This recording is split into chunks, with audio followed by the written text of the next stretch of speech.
বিরল স্থলবন্দর। আর এর পাশে হলো ভারতের রাধিকাপুরের স্থলবন্দর। ওই যে গেটটা দেখতে পাচ্ছেন, ওটি মূলত ওদের স্টেশন।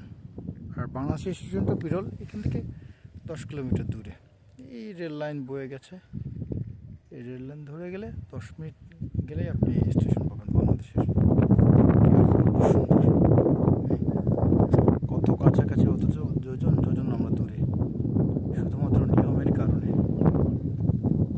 বিজেপি চেকপোস্ট, এটি বিজেপি চেকপোস্ট। বিজেপি সদস্যরা এখানে টহল দিচ্ছেন। সামনে যে গেটটা, ওই গেট পেরিয়েই রাধিকাপুর। ওই পিছনে যে ব্লু কালারের যে বিল্ডিংটা দেখছেন, ওটাই কিন্তু রাধিকাপুর স্টেশন।